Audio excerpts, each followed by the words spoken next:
билесиңерби, оору негизинде жашоого келаткан нерсечи. Тетиги бир кантсам бир жыл мурун керек болсо кылынган ойлордон башталат да. Чоң бир аалым өткөн, Али Мубарак деген өткөн экен да. Ошол ушундай дейт да. Адамдын ою өлүм алдында келе турган азапка себепкер болот экен да. Деп болсо мындай айтканда, сен иш аракетиң, оюң, пикириң, кылып аткан нерсең аз мисалы эмнени ойлоо, эмнеден коркуп атсаң, эмнени сүйүп атсаң, ошол нерсе сен тет өлүм төшөгүндө жатканда дагы зыян же пайда берет экен да. Көрсө ушундай экен адамдар, биз азыр биздин массовый психологический мындай эме кылып атпайбы? Жашообузда көп нерсеге таасир бердирип атат. Ошон үчүн ниетиңерди оңдогула. Ооруйбуз. Бирок оору келип турат. Мисалы, жылына керек болсо айына түн ичинде бир мезгилде Алланын каалоосу менен ушундай бир периште өтүп кеткен да, мындай айтканда. Ошол оор алып келет экен, вабо дейт ошону. Ал болуп тура берет. Эгер канчалык оорудан же болбосо жашабан келаткан нерседен корко берсең, ошол азыр оорубасаң да, күбөлү күчтүү болуп турсаң да, бир нече убакыттан кийин кайра башың келип калат. Ошол себептен иншалла үмүтүм бар, Кудай буйрса мусулмандардын якыны ишеними үзүлбөйт. Бирок эми бул ушундай болуп атпайбы, анан ушундай сактанып атпайбы, сактанганды Кудай сактанганды жакшы көрөт го деген сөздөр бар да. Туура ал жагы бар. Ал жагы бар. Ошондо болсо да ишенимди оңдогула деген ойду айтайын дедим. Алхамдулилlah. Аллах Таала чексиз мактоолор болсун. Анткени Аллах мактоого ылайык зат. Сиз менен бизге бул дүйнө ахиретте бактылуу болсун деп дин берген, пайгамбарларды жөнөткөн, жана өзүнүн пендесин сүйгөн себебинен бул дүйнө ахиретте бактылуу болушу үчүн динин исламды акыркы дин кылып берип койгон. Мындан кийин эч бир пайгамбар келбейт экен, эч бир дин болбойт экен. Ким ушул динде жашай турган болсо гана бактылуу болот экен, машалла. Ушундай, башкача эмес. Адам бир эле мезгилде түшүнүш керек да. Анын сырткыда душманы бар, ичкиде душманы бар. Ошондо эмне үчүн дегенде Алла Таала адамдардан болгон шайтандар, ошондо эле шайтан өзүн айтат. Көрсө көрүнбөгөн жактан дагы, анан көрүнгөн жактан да биздин душмандарыбыз бар экен. Бирок ачык душманыбыз шайтан биздин бул дүйнөдө бактылуу болушубузду каалабайт. Же болсо тогутка өзүнөн башкандай Алладан башка бирөөнө сыйындырып өткөнгө аракет кылат экен. Илгери бир өткөн замандарда бир кечил жашаган экен. Кечил деген манах. Манахтык исламда жок, билесиз, пайгамбар кечилдик исламда жок деген. Биз эч качан үйлөнбөй койбойбуз. Эч качан күйөөгө тийбей койбойбуз. Эч качан өзүбүздү бир жерге камап, ошол жерде өзүбүздү Кудайга сыйынабыз дейбиз. Биз үчүн жер жүзүнүн бардык жери жай намаз. Бүткүл жер жүзүнүн бардык жери биз үчүн мечит. Жердин бүткүл жагы биз үчүн субханалла ибадаткана.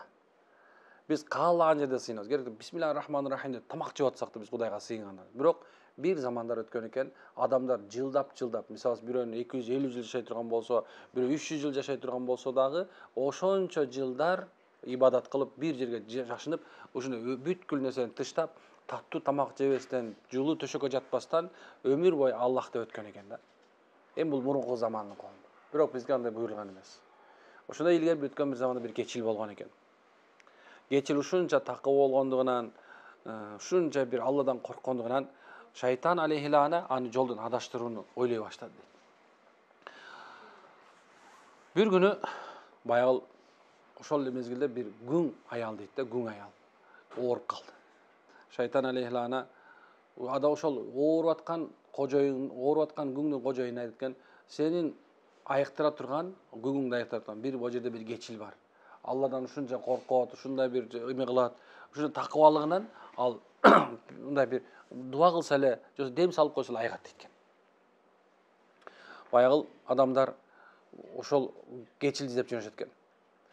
Бирок баргандан кийин ал кабыл албай коет экен. Кабыл албай койгон экен. Жок, мен андай кыла албайм. Бүтүн аялга дем сала албайм, кыла албайм андай дейт.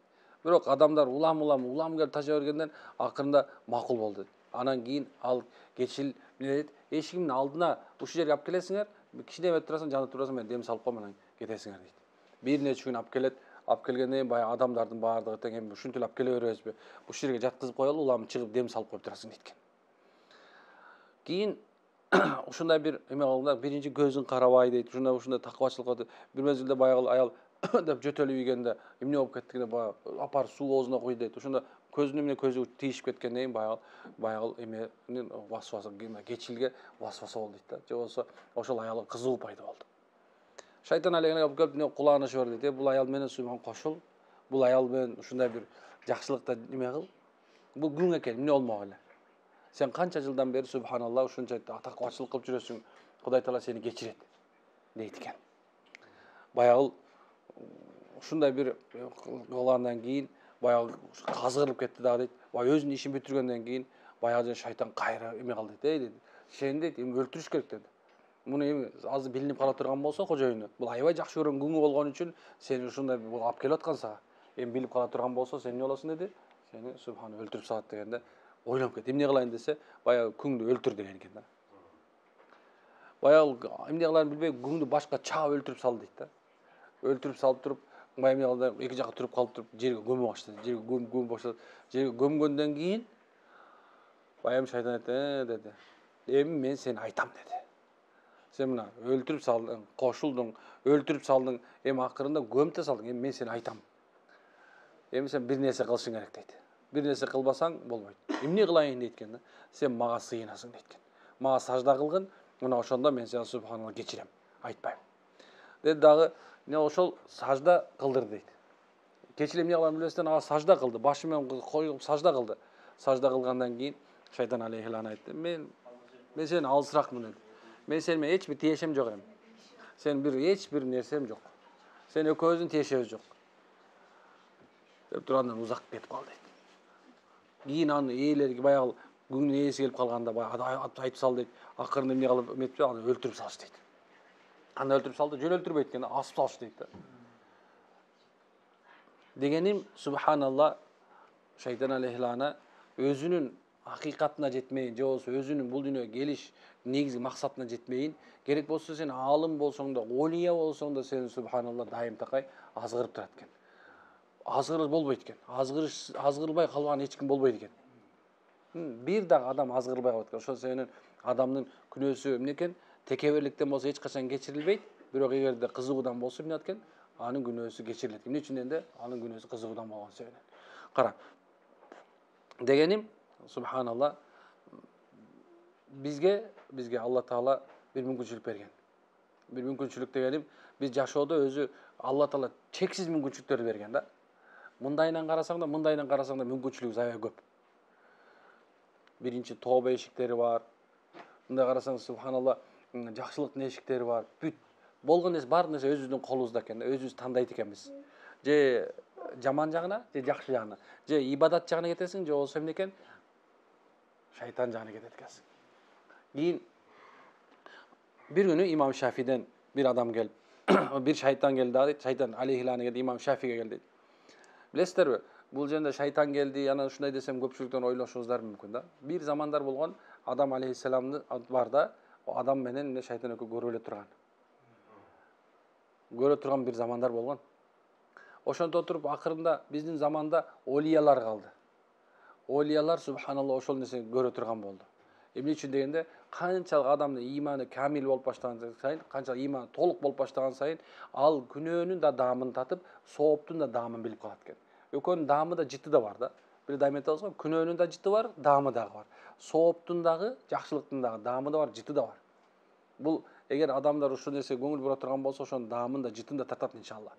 Ошол имам Шафи дагы ошол Алланын досторунан бири болгон. Жосо илимдин чен жеткен. Аллах Тааланы таанууда алдыда болгон адамдардын бири, бир күнү шайтан алейхилана келип айтат экен: "Эй имам, мени каалаганда жараткан, жана каалагандан пайдаланган, аны кааласа бейишке тозокко кирде турган Алла тууралуу кандай ойдосуң?" деди. Кандай ойдосуң? Алла жөнүндө кандай ойдосуң дегенде, имам Шафи ойлонуп туруп: "Эй акмак, эгерде сенин каалооң боюнча болгондо, жараткан сага адилетсиздик кылмак. Карасаң, сенин каалооң боюнча болгондо, анда сага Аллах Таала адилетсиздик кылмак. Эгер өз каалоосу менен жараткан болсо, кылган ишин өзү жоопкерчилик эмес" деди. Шайтан алейхи илаби дейт да. "Эй имам, Мен суроом менен 70 000 такып адамдын кишinin башын айландырып жок кылгам дейт экен. Эми бирок сен менин башымды айландырып жок кылдырдың деген экен да. Көрсөзү ушундай экен да. Сиз менен бизди субханалла илимди болуп турсаң дагы илим менен жок кылып коет экен. Карасак көп адамдар илими бар болсо деле намаз окубай жүргөндөр бар туурабы? Намаз илим алган бирок намаз окубайт. Канчадан аялдар хижаб кийип жүрүп бирок намаз окубайт. Эмне десе ушундай бир эме бар да. Жүрөгүндө мындай бир шайтан күмөн салып койгон да. Жүрөгүнө күмөн салынгандар. Бул дүйнөдө эч качан жакшылыкка жетпейт, билесиздерби? Айтат го жанында 5 ийгиликтин мындай жолу бар го. 5 ийгиликтин жолу бар да. Ошонун бирөө максат коюу да. Сенин максатыңда шайтан дайыма жолдун ортосунда турат да. Ал эми биздин максат эмне? Түбөлүктүү болгон, жаратуучу болгон, дайым тирүү болгон Аллах Тааланын несин, ыраазылыгын табуу да.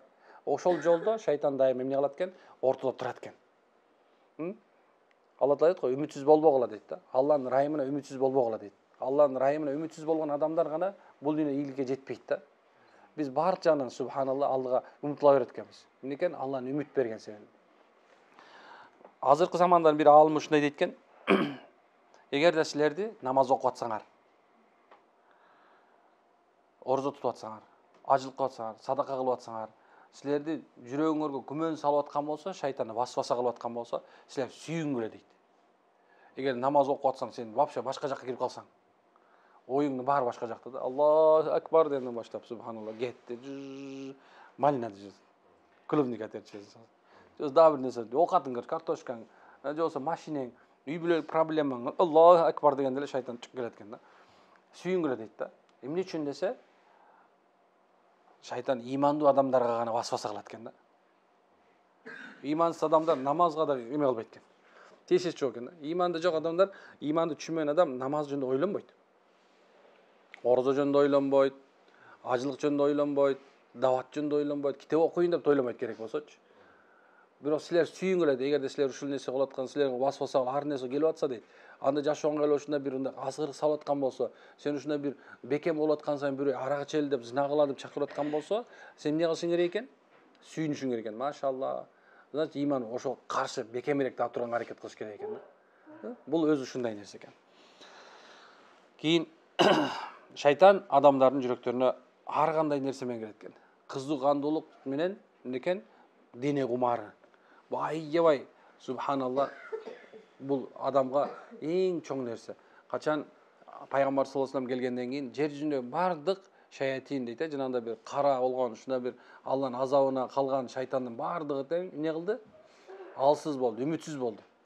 Алсыз, үмүтсүз болуп калган мезгилде Аллаху акбар.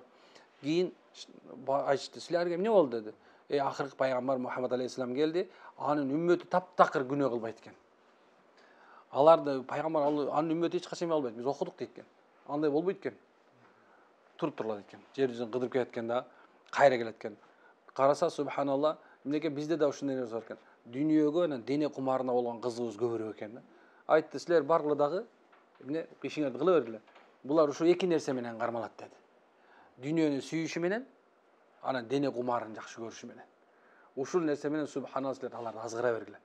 Ушул нерсе менен эме кылла. Деди дагы жөнөтүп койду дейт. Дене кумары менен биз азгырылып жөнөткөн. Аллаху акбар. Пайгамбарыбыздан бир олияга шайтан алейхилана келип, олия шайтандан сурайт экен: "Сен бизди кантип талкалайсың?" дегенде айткан экен: "Кишинин ачууга тутугуп турган жеринен кармап алам" деген экен. Ачууга тутугуп турган мезгилде, ушундай бир ачуусу келип турган мезгилде мен кармап алам. Анан мисалы ачууланып аткан адамды, баягы сабакта айттык ачууланма дегенде. Эмнеге ушу ачууланып турган мезгилинде жана ооздук салып алат экен да. Каалаган жагына урат экен го тооба. Биягына да, биягына каалаган жака субханалла ачууланып турган мезде кармап алам деди. Кийин ошол адамдарга көрө албастык жана ач көздүк менен адамдардын жүрөктөрүн бузам дейт экен. Көрө албастык жана ач көздүк менен. Бир замандарда адамдар бул нерсени оолак болгон экен да. Көрө албастык, ач көздүк болгон эмес экен. Ач көздүк эмне бул бардык мындай жаманчылыктын башы экен да. Адам эч качан тойбойт экен. Адам эч качан тойбойт экен. Бизде бар билесиңер, Адам алейхиссалам жараткан айтып бердим да. Адам алейхиссалам жаратып туруп Алла Таала акыл берди, бар нафси берди, анан кийин мында бир эмени көрсөттү дейт, бир коктуну көрсөттү дейт. Коктуну көрсөтүп туруп айткан, бул эмне деп сурайт Адам алейхиссалам. Бул алтын дейт экен, бул күмүш, ушундай бир байлык. Бул эмнеге десе, ушундай керексе, аны Адам алейхиссалам эки жакты карап атат. Аллах таала билип сурап экен, сага эмне болду десе, экинчи окута жок бекен деген экен да. Ошол себептен ушул эме сүннөт бизде калып калыптыр да, адам атанычы. Биз бир окту толуп алтын болсо дагы экинчи октуну карайт экенбиз, ач көздүк кылат экенбиз да, тойбойт экенбиз. Керек болсо субханалла биздин көздөрүбүзгө топуракты салсаң да тойбой калышы мүмкүн экен да. Билесиздер, качан Алла таала жанды адамдын эмесине салып аткан мезгилде, кир дегенде, анын арга жаны келди. Көзүнө келгенде баягы жан чочуп кеткен экен да. Биздин жаныбыз азыр бизди кармап турган жан Алладан да турабы? Анын жөнүндө талашпайбыз. Жан Аллахтан чочуп кетти дейт да. Сага эмне болду дейт Алла таала дейт. Я Аллахым деди. Бул көздөн кириштен корктум дейт. Анткени бул көз өтө терең экен дейт да. Мунун түбүн көрбөй койдум деген экен да. Буга эч нерсе тойбойт, толбойт экен. Эч нерсе толуп да тойбойт экен субханалла. Дайым такай субханалла ушул нерсенин үстүндө тура берет экен да. Бул көздү жан көргөндө корккон экен. Ошол себептен качан Алла таала биздин жаныбызды кабыз кылып атканда ооздон чыгат экен дагы көз узатып калат экен да. Ооздон чыгат экен көз узатып калат экен. Пайгамбар ошо качан бир жайына таң болсо, анын бирөө жан чыккан болсо оозун таңгыла, көзүн жапкыла деген. Дегеним субханалла биздин ач көздүк ушунчалык экен, буга тойбойт экен, толбойт экен эч качан. Шайтан да билет экен да. Мисалы болсо, мындай жөнөкөй эле нерсе, мисалы болсо, сотка боло турган болсо, бул мындай 10 боло турган болсо, плюс деп коет экен да, болду. Ошого жетиш үчүн адам эме алып баштайт экен да, максат коюп баштайт экен да. Кандай? Адамдын эмеси тойбойт экен субханалла. Эми бирок экинчи чоң нерсе бул көрө албастык. Көрө албастык эмне себептен? Көрө албастык ушундай бир чоң бир эмелерден болуп эсептелет. Адамдарга берилген бир чоң сыноолордон болуп эсептелет. Көрө албастык. Көрө албастык бул шайтандын нака өзүнүн субханалла мындай натурасы да. Көп адамдар көрө албастык кылып келсе ичиңечи коркуш керек. Анткени сен шайтандын бир тууганы болуп каласың да. Мындай кыргызча айткандачы. Эмне үчүн дегенде Адам алейхиссаламга анын эми көрө албастыгы эмне болгон? Аны тозокко сүйрөй турган болду. Шайтандын көрө албастыктан субханалла, көрө албастыктан ал түбөлүктүү тозокко буйрулуп калды. Адам алейхиссаламды Алла таала жаратып атканда эле, жаратам дегенде эле эмне болгон? Мындай эме башталган да ичиндечи.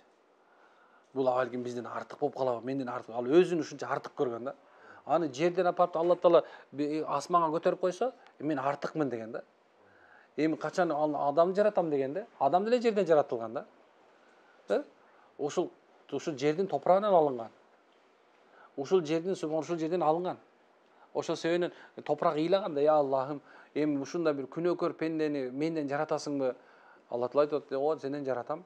Бирок мен сага тазалап берем" dedi. Ошол себептен жанакындай бир бизде өтүп кеткен адамдар эмне кылат? Жуйбуз. Тура? Жуйбуз да тура. Жуумайын койбойт. Ошол себептен жанагы кээ бир тырмак коюп алган, тырмактарын боёп алган эжекелерибизге айтабыз го дайымачы. Анткени себеп эгерде ошол мезгилде өлүп калса адам, ошол аял өлүп кала турган болсо, Кудай сактасын. Ошо өлүп калганда аны жууш керек болгон колунда лактардын себебинен, жанагындай бир эменин себебинен ага даарат өтпөй калат да. Даараты жок калат. Даараты жок болгондон кийин, даарат бул эмне экен? Намаздын ачкычы да, мифтахул сала. Кара, эгерде ошол дааратты болбосо, намаз өтпөйт. Ошондой эле өлгөн адамды жуубасаң, ошол жанагындай бүткүл денесине кандай ийнедей да жерине суу калтырбай жуубасаң, гусул албасаң, ал адамга жаназа да өтпөйт. Көп шайтан эмне кылды? Ошентип негизи шайтандын 4 убадасы бар да. Я Аллах, сенин пенделериңди сен жараткан кейипке нааразы болгон акыбалда кылам деген да. Сен жараткан акыбалды, сен жараткан бетти, келбетти ушундай бир нааразы болуп. Ким өзүнүн келбетине нааразы болуп жүргөн болсо, ал өзүн тааныбайт экен да, өзүн көрүп билбейт экен. Ошондо Аллахты тааныбайт экен да. Эми кара, ошондой акыбалда жерге топуракка айтып аткан, мен сени кайра тазалап берем деген да. Тазалап тургандан кайра жуйып отуруп топурак айланып кеткенсиң да. Кандай нерсе? Аллахтын кудурети кара. Субханалла. Ал эми шайтан алейхиссалам эмне кылды? Адамда өзүнө ушуна эмесинен көрө албастыгынан айтты. Ал деле топурактан келди, жерден ал көтөрүлдү. Аллаху акбар. Эми менен артыгыраак болуп калат деди. Анын көрө албастыгы болду. Ал көрө албастыгы менен периштерге айтты: "Ушундай жаратат экен, силердин араңардан бирөө ага сажда кылбайт экен, ага баш ийдегени баш ийбей коет экен" деп туруп өзүн көрсөткөн жок дейт да. Силердин араңардан деди да. Ал өзүн бөлдү, шайтандардан эле. Карасаң, Бирок качан адам жаратты Алла Таала тазим кылла дегенде бүткүл периштелер сажда кылды дейт. Бир сажда кылды. Сажда кылып туруп кайра турганда караса шайтан дагы тик турган экен да. Коркуп кетишти да, "Я Алла, биз эмес экенбиз" деп сажда кылышты дейт. Ошондо ал куула турган болду. Ал эмне себептен десе, Алла Таала ушундайга илим бер, жан сал өз жанынан. Жанды Алла Таала өз жанынан салган да. Адамгачы өз жанынан салып атат. Ошол нерсеге кызган дейт. Канчалык даража, субханалла. Аны эмне кылды? Алла Таала бүткүл рызкысын даярдады. Анын урпактары жөнүндө вада кылынды. Бейишке киргизе турган болду. Тактыга отургузуп туруп периштелер менен сажда салды. Эмне үчүн мен болбойм деди да. Көрө албастык ушундай жаман оору. Эгерде бирөө мындай бир сенен өйдөрөк болуп бир нерсе болуп аткан болсо, бул ошол нерсени карап туруп, муну ушу эмне үчүн бул мындай болуп калды, эмне үчүн мен эмес десең, болду. Корк. Сен оорукчан экенсиң уже. Сен оорукчансың. Бул ооруну срочно кетириш керек. Бул оору болот, кадимкидей эле оору болот. Субханаллах, Аллахым өзү сактасын. Эгер ким ушул ооруга туш болуп кала турган болсо, эртең кыяматта оор болуп калат. Аллаху акбар. Кийинкиси адамдын дагы бир эмеси бар экен. Мындай өзүнө каршы, жан дүйнөсүнө каршы болгон бир оору бар экен, токтук. Курсагы токтук. Биз айтабыз, курсагы ток болгон жакшы деп туруп. Мен баягы айтып аттым го, субханалла, эркекти токчулук, аялды жокчулук бузат деп. Тура? Кыргыздын сөзү, эркекти токчулук, аялды жокчулук бузат деп. Эмне үчүн дегенде, канчалык адам эркек киши болсун, аял киши курсагы ток болуп баштаганда, эмне экен анда бир нерсе пайда болот экен да. Кибир. Курсагы ток адамдын 3 нерсеси жакшы иштебей калат экен. Биринчиси акылы жакшы иштебей калат экен. Эмне экен? Зейин бар го, зейин деп коебуз го, зейин. Зейини токтоп калат экен да. Ал анын ою пикирин бардыгы тең ошо каяктан жакшы тамак тапса болуп калат экен да. Экинчиси, бул зейин токтоп калат деген эч нерсе жаттай албашы мүмкүн, эч нерсе кыла албашы мүмкүн. О керек болсочу, мындай билесиздер, бейиште бир акыбал бар. Бейиште бир акыбал бар да. Ал акыбал ушундай. Тамак алып келет, сен каалаган тамак болот, оозуңа салдың, чайнабайсың да. Бейиште эле чарчабайт дейт да, тамак жеп атып. Карасаң кандай. Бул дүйнөдө болсо биз аз бир кусок нанды чайнагандан баштап биз чарчайт экенбиз да. Бир кусок тамактан чайнап баштагандан баштап, эмнекен оозуна бисмилла деп оозуна жытынан баштап, жытын куметкен жытын сезгенде эле эмне болот экен, сен эмеси танооңо баягы жыты кирер замат, субханалла, адам эмне болот экен? Уже рефлекс башталат. Бүткүл нерсең иштеп баштайт экен. Оозуңа салганда шилекей бездердин баары иштеп баштайт экен. Канча деген шилекей керек? Ашказанда мындай эмелердин баары баштайт экен. Бүт. Акырында ошо кирип денеңдин баарын өткөндөн кеткен жер. Мисалы карасаң, тамак ичкенден кийин уйкуң келеби? Тамак ичкенден уйкуң келеби? Адам субханалла эмне үчүн андай болот десе, көрсө ошол тамак ичкен адам жанагындай бир 100% жанагындай керелден кечки жанагындай бир темир көтөрүп жанагындай бар го, мындайлар бар го. Body building менен заниматься эткендер бар го. Ошондой адамдардай болуп чарчайт экен да. Эми кара. Субханалла, ошол мезгилде адамдын акылы кадимгидей токтойт экен да. Ошол себептен азыркы психологдор деле эмелерди айтат го. Эмени китепти курсагы ток болуп эле окуй турган болсо 80-90%га көбүрөөк кабыл алат экен да. Эми кара. Бирок руханий жан дүйнөңдү талкалай турган нерсенин бирөөсү эмнекен? Ошол токтуу экен. Курсагы ток адамдын акылы токтойт экен, бирок дене кумары күчөп баштайт экен. Тамакка, аялга, эркекке болгон кызыгуу, ушундай нерселер пайда болуп баштайт экен. Дүйнөгө болгон кызыгуу пайда болуп, курсагы ток болгон адам, курсагы колунда бар болгон адам ушундай нерсеге көңүл буруп баштайт экен. Бир күнү Яхья алейхиссалам келет экен шайтан айына. Колунда түрдүү нерселерди алып алган экен. Ар кандай нерсе ошондо жүгөндөр бар экен. Яхья алейхиссалам колуңда жүгөндөр эмне жүгөндөр деп сураганда, булар дейт, мен пенделерди кармаш үчүн жасап алгам дейт. Жүгөн бар, билесиз, жүгөн. Бул пенделерди кармаш үчүн алып алдым дейт. Таңга суу экен. Эй дейт, сен мага эмне келдиң ана жүгөнүн көтөрүп алып? Деп экен. Сен дейт, намаз окурдун алдында дейт, курсагың тойгузуп алып неме келдиң, намазга келдиң дейт. Ошол мезгилде мен сени үстүңө ушул азыр сен намаз окуп баштаганда, эмне сенга жүгөн салып алайын деп атам деген. Көп убактарда экен, шайтан алейхилана адамдын керек болсо намаз окуп аткан мезгилде курсагы ток болгон акыбалында окуган адамдын жүрөгүндө эмне пайда болуп калат экен? Ушул мындай бир кайдыгерлик пайда болот экен. Мен bir таанышым айтат, качан курсагым ток болгондо дейт, Африкадагы жанагы негр балдарды эстейм дейт да. Afrika'da negir ballarda isteyim deydi. Oşuların jana ölüp atkanын bir bilesizler, gördünüz mü? Janagında bir akırında özü de oşondoy açık emeden öldü go bir süretçü. Uşul kичинекей bir balаны, жана негр баланы, ошентип жыгылып ачка өлүп аткан нерсесин ушуна bir канча bir метрге чейин тартып барган да. Анан өлүп атканын тартканда ошол бала оозуна тамакчы суу куя койгон эмес да. Ошон үчүн Нобель премиясын жана ушундай bir чоң bir фотосун эменикин премиясын дүйнө жүзүнө алган экен да. Bir adamın ölüp atkан тарткан үчүн. Акырында Алла Таала ушундай кор кылып өлтүрүп койду. Ач калган өмүрү тамак жейилбей турганда ачкадан өлтүрдү да. Өзүнү ушундай өлдү. Бул өтө эме болду да. Дегеним субханалла, көп убактарда ошо курсагы ток адам бирөөнүн өлүп атканын деле, анын кыйналып атканын деле карагысы келбей калат экен. Ошо адамда дене кумары күчөйт. Жашоодо субханалла жанагындай акылдыгы кетишип, анын оору күчөп баштайт. Адам өзү ушундай болуп калат субханалла. Кийинкиси адамдардын баягы руханиятына, жан дүйнөсүнө деп атканыбыз, сенин жан дүйнөңө, сен иманга келишиңе зыян тоскоол, иман келгенде дагы сен иманыңда улап кетиш үчүн, мындай өсүү үстүндөгү тоскоолдуктар жөнүндө сөз болуп аткан. Кийинкиси пенделерден үмүт кылуу. Пендеден үмүт кылуу.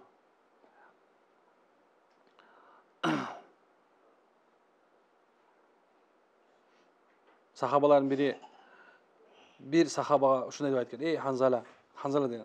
Sana bir nesi üreteyim dedi. Bayağı Hanzala okusu gelbey anda aytatken da, okusu gelbeydi. Kulak salıp görçü. Eğer paydalı salasın, paydası çok bolsa kağıp sal deyken. Anan ey İbn Hanzala deyken. Allah'dan başka hiç kimden ümittönbö. Açуулanganda kандай bala çöөрүңдө байка.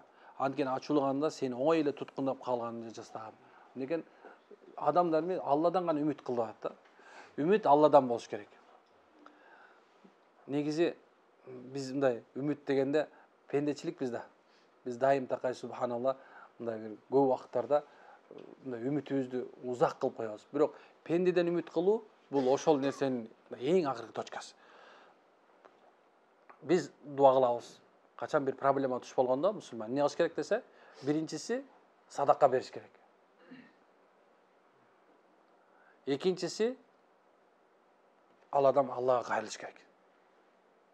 Үчүнчүдөн сабыр кылып күтүп туруш керек. Биз сабырсыз жаратылганбыз да. Азыр эле бола калса дейткенбиз да. Азыр эле. Мисалы көчөгүн эле сонун ишкери болуп эле, сонун эле болуп аткан, бүгүн эле жумушу болбой калды bir адам. Эмне кылат? Ай, эмне мен кетти дейт. Кой срочно что-то бирөө жолун жаап салды окшойт дейт дагы. Чуркаган боюнча бирөөнү аштырганга жүрөйт да. Биз алсызакпыз, сабырсызбыз да. Биз мындай Алладан сураганды унутуп калабыз кээ бир убактардачы. Алладан сураганда. Негизинде үмүт Алладан болуш керек. Алла Таала өзүнөн үмүт кылгандарды жакшы көрөт. Эгерде bir пендеден сурай турган болсо, ошол пендеге чыдап коет. Пендеге чыдап коет дагы, ага айтылат да, жөнөкөй. Сен эмне үмүт кылганыңды ала бер дейт экен да. Үмүт кылган, кимден үмүт кылып жүргөн болсоң, ушундан ала бер. Ага баягы пендеге салынат экен, адам баягы ошо менен аралашып, тигинен карыз сурап, тиги эметип, анан момундай кылып жүрүп акырында ушуна акырында тейт баткакка тыгылгандан кийин анан, я Алла, мындан сууруп чыкпасаң болбой калды дейт экен да. Анан ошол мезгилде Алла Таала менден мурун эле менден сурабайт беле. Анан каандан кийин кайра нөлдөн баштап суурулат экенсиң баягычы. Негизинде кайрыла турган биринчи эле Аллах болчу да. Көбүлөр айтат, эмне Аллахың дейт, мага бирөө айтат, Аллахың эмне дейт, субханалла, мен эмеден акча берип коймок беле мага. Аллахың мага эмне субхана ден соолук берип коймок беле. Деп ушундай бир эмени айткан адам болду мага. Анан ага түшүндүрүп айтып атабыз, субханалла, сенин ден соолугуңду Алла берген, сенин дүйнөңдү Алла берген. Анан экөөбүз бир аз эме болуп кеттик, бирок Алланын каалоосу экен да. Акыр түбү бир күнү келет экен адамчы. Чарчаганда келет экен да. Чарчаганда өзү адам Кудайына кайтат экен. Көрдүм да. Канча миңдеген карыз акчалар бар экен. Анан акырында эмне кылайын дедим. Эмне кылайын? Айтчы сен, Аллахың мага эмне кылып берет? Сен биринчи иман келтир, кайра кайтып. Иман келтир. Сен мусулман бол. Мен мусулман элемин го дейт. Жок, сен мусулман эмессиң. Сен сүрөтү эле бар сен мусулман. Кайра келмейт. Келменин акыйкатын жүрүп, Алла жолуна чыгып кел. Андан кийин субханалла 1 жылдан кийин Баягы адам мага айтат да. Сен мурун эле айтып койбойт белең депчи. Канча миңдеген Алла Таала өзү пендесин субханалла ушинтип сынайт. Аллага кайтмайын, пендеден үмүт кыла бере турган болсоң, Аллага кайтмайын. Мындай айткан жанакындай бир адам жанагы месоропко түшүп калганда окуат да. Месоропко түшүп калган кээ бирлеринде эме болбой эле бияка чыга берет го, кесилбей элечи. Ошондой эле субханалла адамдар ушундай бир нерсеге түшүп болуп калат. Жоксо жапжаң машинеге келип эле бир баткага батып калгандай эле тура берет. Ал күчү деле бар, возможность деле бар, бирок андан чыга албайт. Ошондой турган. Ошол менен иншалла Алла Таала сиз менен бизге ошол жан дүйнөбүздүн куруп калышынан сактап, жан дүйнөбүздү өсүүнү насип кылган болсун. Бүгүн эртең Алланын алдына кайтып баруучуларданбыз. Канча болсо да Алланын алдына кайтып баруу анык чындык. Ошондо азыртан эле кайсы тарапта экенин билип алыш керек. Көчө митингге чыгыштык го. Кайсы тараптагылар болгон билинди го, Кайсы тарап көп болсо жер утат экен да. Туура? Эми сен Алла тарап тандай, аны серин утасың да. Эмне үчүн дегенде, эртең Аллана кайтып баруу бар. Алла Тааланын элчиси Пайгамбар саллаллаху алейхи вассалам бизге ошон үчүн келген да. Ошол тарапта Пайгамбар айтат, мен дейт, ушундай дейт, бир адам дейт, караңгы түндө чоң ушундай бир улуу от жакты дейт. Чоң от жакты. Отту жаккандан кийин караңгыда ага ар кандай чымын чиркейлер дейт, ошол отту көздөй, жарыкты көздөй келди. Баягы от жаккан адам эме менен колундагы нерсеси менен колуп алат экен да. Бирок көпөлөктөр болбой эле барып туруп, канаттары күйүп отко чыгат дейт. Мен ошол сыяктуумун дейт. От жагылган дейт, тозок оту жагылган дейт. Мен силерге акыркы пайгамбар болуп жөнөтүлдүм дейт. Ошо оттон сактап атсам, силер болбой эле өзүңөр эле субханалла тозокту көздөй чуркап баратасыңар дейт. Токтогула дейт да. Ойлонгула. Ал кимдин жагында болосуң, каяк жакта болосуң, кимдин алдына барарын унутпагын. Жерде алдыңарда бирөө калып калды беле, ата-энеңер тирүүбү 150-ге чыгып. Жок, субхана, андай эмес. Баардык субхана бул дүйнөгө кетүүчүлөрдөнбүз. Ошол менен Алланын алдына кайтып барып аны унутпаңыздар. Жан дүйнөсү бай адамдар гана көрүнүшүндө анын жашоосу, мүрзөсү субхана бейиштин бир бакчасы болот. Жан дүйнөсү бай адамдар гана эртеңки күндө субханалла ошол жердеги суракка жеңил жооп берет. Жан дүйнөсү бай адамдар эртеңки күн субханалла Алланын алдына барган мезгилде бейиштин ичине киргиле деген үндөрдү угат. Жан дүйнөсү байлар. Жан дүйнөсү жабыркаган адамдар бул дүйнөдө алсыз болот. Кичинекей бир оорчулукта арак ичип кетет. Кичинекей бир оорчулукта нашат чегип, арак ичип, өзүн өзү бузуп кетет. Жан дүйнөсү жабыркап калган. Ал деле көз деле тиген жок, жана деле алган жок. Анын жан дүйнөсүндө Кудай жок да, тети жүрөгүндө Кудай жок. Ал таянары жок. Үмүт кылганы пендеге үмүт кылып алган. Бул дүйнө падышага, депутаттарга жанагы таянып алган. Же болбосо айлыгына, же иштеп аткан ишине таянып алган. Же болбосо ушундай соодасына таянып алган, же болбосо да бирөөнө таянып алган жок. Алар жан дүйнө жабыркагандар. Ошон себептен ал ичип кетип атат, ошон себептен жанагындай болуп кетет, ошон себептен өзүн өзү табып, ошон себептен өзүн өзү өлтүрүп атат. Ошон себептен субхан үй бүлөсүнө узулуп атат. Ошон себептен субханалла дүйнө кезип, ар кандай жакта жүрөт. Жан дүйнөнү субхана багыш керек. Жанды багыш парз, билесиздер да? Жан дүйнөнү багыш парз өзү. Жан дүйнөнү кантип багыш парз десе, иман нуру менен нурдан багыш парз. Башкача нерсе менен эмес. Аз айтып аткан сөздөр ошол нерсени багып атат иншалла. Кээ бир айтышыңыз мүмкүн, азыр буяка дем салам десек, чуда дават кылып атат го бизде сен. Жок. Биз айтып аткан нерсе ошо сизге дары иншалла. Сизге да, мага да дары. Аракет кылабызбы иншалла?